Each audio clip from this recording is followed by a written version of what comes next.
ಭಗವಂತ ವಾಸ್ತವವಾಗಿ ಒಬ್ಬನೇ. ಆದರೆ ಆ ಭಗವಂತ ಬೇರೆ ಬೇರೆ ಸಂದರ್ಭಗಳಲ್ಲಿ ಭಕ್ತರಿಗೆ ಅನುಗ್ರಹ ಮಾಡುವುದಕ್ಕೆ, ದುಷ್ಟ ಶಿಕ್ಷಣೆ ಶಿಷ್ಟ ಪರಿಪಾಲನೆಯನ್ನು ಮಾಡುವುದಕ್ಕಾಗಿ ಅನೇಕ ರೂಪಗಳನ್ನು ಧರಿಸಬೇಕಾಗಿ ಬಂತು.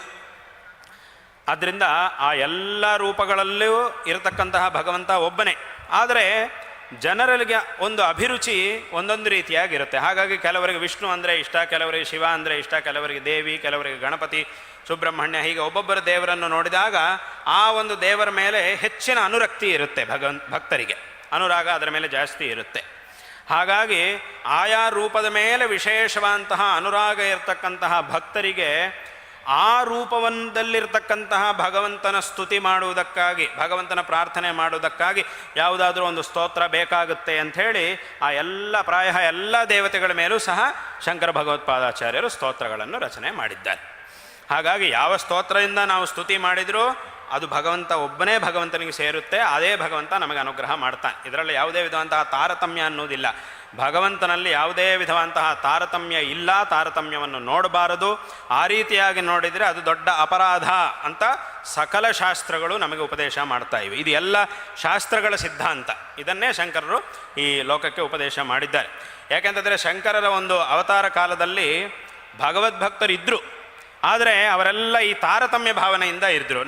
ನಾವು ಪೂಜೆ ಮಾಡುವ ಶಿವನೇ ದೊಡ್ಡವನು, ಉಳಿದವರೆಲ್ಲ ಚಿಕ್ಕವರು ಅನ್ನೋ ಭಾವನೆಯಲ್ಲಿ ಇರ್ತಿದ್ರು. ಆಗ ಶಂಕರರು ಅವರೆಲ್ಲರಿಗೂ ಸಹ ಈ ಒಂದು ಶಾಸ್ತ್ರ ಸಿದ್ಧಾಂತವನ್ನು ಉಪದೇಶ ಮಾಡಿ ಎಲ್ಲರಲ್ಲೂ ಒಂದು ಐಕಮತ್ಯವನ್ನು ಉಂಟು ಮಾಡಿದ್ದಾರೆ. ಹಾಗಾಗಿ ಇವತ್ತಿನ ದಿವಸ ಇಡೀ ಒಂದು ತುಂಬ ಜನ ಅನೇಕ ಕಡೆಗಳಲ್ಲಿ ಭಾಷಣ ಮಾಡುವಾಗ ಹೇಳ್ತಾ ಇರ್ತಾರೆ. ಏನು ಅಂತಂದರೆ ಎಲ್ಲ ಸನಾತನ ಧರ್ಮ ಅನುಯಾಯಿಗಳು ಎಲ್ಲ ಆಸ್ತಿಕರಲ್ಲೂ ಐಕಮತ್ಯ ಬೇಕು ಅಂತ ಹೇಳ್ತಾ ಇರ್ತಾರೆ. ಆದರೆ ಆ ಐಕಮತ್ಯ ಯಾರಿಂದ ಸಾಧ್ಯ, ಯಾವುದರಿಂದ ಸಾಧ್ಯ? ಶಂಕರ ಭಗವತ್ಪಾದಾಚಾರ್ಯರು ತೋರಿಸಿದಂತಹ ಏಕಮಾತ್ರ ಮಾರ್ಗದಿಂದ ಮಾತ್ರವೇ ಇಡೀ ಆಸ್ತಿಕ ಸಮಾಜದಲ್ಲಿ ಐಕಮತ್ಯವನ್ನು ತರುವುದಕ್ಕೆ ಸಾಧ್ಯ. ಅದು ಬಿಟ್ಟು ಬೇರೆ ಯಾವುದರಿಂದಲೂ ಐಕಮತ್ಯವನ್ನು ತರಲಿಕ್ಕೆ ಸಾಧ್ಯವಾಗುವುದಿಲ್ಲ. ಆ ಒಂದು ಐಕಮತ್ಯದ ಕಾರ್ಯವನ್ನು ಶಂಕರ ಭಗವತ್ಪಾದಾಚಾರ್ಯರು ತಮ್ಮ ಅವತಾರ ಕಾಲದಲ್ಲೇ ಮಾಡಿದ್ದಾರೆ. ಹಾಗಾಗಿ ಆ ಒಂದು ಐಕಮತ್ಯ ಅನ್ನೋದು ಬೇಕು ಅಂತಂದರೆ ಶಂಕರರು ತೋರಿಸಿದಂತಹ ಮಾರ್ಗದಲ್ಲಿ ನಾವು ಹೋಗಬೇಕು. ಅವರು ಉಪದೇಶ ಮಾಡಿರ್ತಕ್ಕಂತಹ ಮಾರ್ಗವನ್ನು ಅನುಸರಣೆ ಮಾಡಬೇಕು.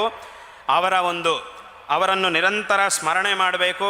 ಪ್ರತಿ ವರ್ಷ ಅವರ ಜಯಂತಿ ಉತ್ಸವವನ್ನು, ವೈಶಾಖ ಶುಕ್ಲ ಪಂಚಮಿ ದಿವಸ ಜಯಂತಿ ಉತ್ಸವವನ್ನು ವಿಶೇಷವಾಗಿ ಎಲ್ಲ ಕಡೆಯೂ ಪ್ರತಿಯೊಂದು ಮನೆಯಲ್ಲೂ ಸಹ ಅವರ ಒಂದು ಜಯಂತಿಯನ್ನು ಎಲ್ಲರೂ ಸಹ ಆಚರಣೆ ಮಾಡಬೇಕು.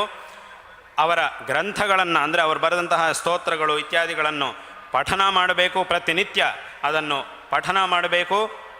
ಮತ್ತು ಪ್ರತಿಯೊಂದು ಕಡೆಯೂ ಸಹ, ಪ್ರತಿಯೊಂದು ದೇವಸ್ಥಾನದಲ್ಲೂ ಸಹ ಶಂಕರರಿಗೆ ಒಂದು ಸ್ಥಾನ ಅನ್ನೋದಿರಬೇಕು. ಇವತ್ತಿನ ದಿವಸ ಒಂದು ದೇವಸ್ಥಾನಗಳನ್ನು ನಾವು ನೋಡ್ತಾ ಇದ್ದೀವಿ, ಭಗವಂತನ ಆರಾಧನೆಯನ್ನು ನಾವು ಮಾಡ್ತಾ ಇದ್ದೀವಿ, ಅಥವಾ ಧರ್ಮಾಚರಣೆಗಳನ್ನು, ಅನೇಕ ವಿಧವಾದಂತಹ ಧರ್ಮಾಚರಣೆಗಳನ್ನು ನಾವು ಮಾಡ್ತಾ ಇದ್ದೀವಿ.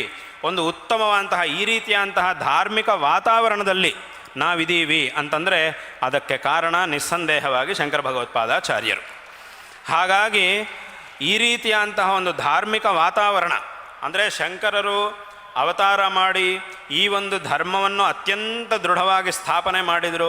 ನಾನು ಅನೇಕ ಕಡೆಗಳಲ್ಲಿ ಹೇಳ್ತಾ ಇರ್ತೀನಿ, ಅವರು ಎಷ್ಟು ದೃಢವಾಗಿ ಸ್ಥಾಪನೆ ಮಾಡಿದರು ಈ ಧರ್ಮವನ್ನು ಅಂತಂದರೆ, ಅವರ ಅವತಾರವಾಗಿ 1200 ವರ್ಷಗಳಾದರೂ ಸಹ ಈ 1200 ವರ್ಷಗಳಲ್ಲಿ ಇದರ ಮೇಲೆ ಈ ಒಂದು ಧರ್ಮದ ಮೇಲೆ ಎಷ್ಟೋ ಆಕ್ರಮಣಗಳು ನಡೆದರೂ ಸಹ ಇವತ್ತಿಗೂ ಈ ಒಂದು ಧರ್ಮ ಇಷ್ಟು ದೃಢವಾಗಿ ನಿಂತಿದೆ ಅಂತಂದರೆ ಅದಕ್ಕೆ ಶಂಕರ ಭಗವತ್ಪಾದಾಚಾರ್ಯರು ಮಾಡಿರ್ತಕ್ಕಂತಹ ಒಂದು ಧರ್ಮ ಸಂಸ್ಥಾಪನೆ. ಅವರು ಈ ಧರ್ಮವನ್ನು ಸಂಸ್ಥಾಪನೆ ಮಾಡಿದ್ರಿಂದ ತದನಂತರ ಕಾಲದಲ್ಲಿ ಬಂದವರಿಗೂ ಸಹ ಈ ಒಂದು ಧರ್ಮವನ್ನು ಪ್ರಚಾರ ಮಾಡಲಿಕ್ಕೆ ಸಾಧ್ಯವಾಯಿತು.